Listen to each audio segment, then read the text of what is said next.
Next up is Ivan Pace Jr., the Miami of Ohio transfer to Cincinnati.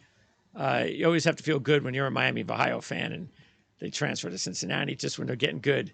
Anyway, so he steps up in competition, still proves how good he is. Very good pass rushing skills. What do you see from Ivan Pace Jr. at the next level?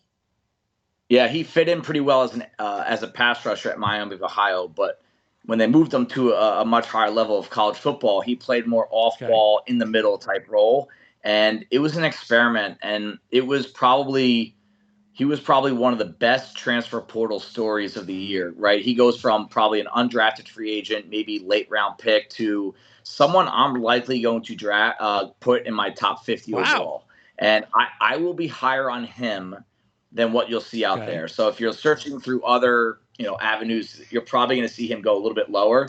But I want to bring up Malcolm Rodriguez from the Detroit Lions.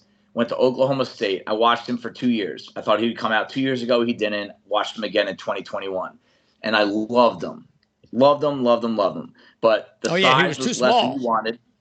Yep, too small. And I let some of that get to me. I had a couple people tell me, no way, arms aren't long enough. He can't fight off NFL blockers. He's going to be a late round pick. And he was, right? He was a 6th rounder, but he just made the Our-Lads all-rookie team as honorable mention guy, meaning he was one of the best 3 linebackers in the NFL among this rookie class right away. And this is what I see in Pace. He's a little short. The arms aren't going to be great. He's pretty bad in coverage. Doesn't have a lot of experience there. But he led the AAC in tackles with 134 and just a machine behind. He was 3rd in the country with 20 tackles for loss from an off-ball linebacker spot.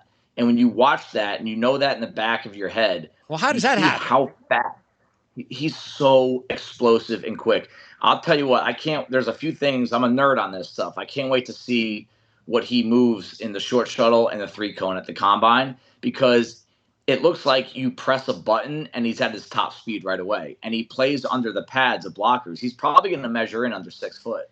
He's just a hard guy to get hands on for blockers because he's fast and the pad level is so low to the ground. But when he hits you, he's one of probably 5 guys in this class that I would not want to touch on the football field. He's just he's a bowling ball and doesn't miss a lot of tackles. The biggest weakness, though, and this is a big one for the NFL, he got roasted in coverage. He just didn't do it a lot at Miami of Ohio. And the few looks I saw him at Cincinnati, just no anticipation whatsoever.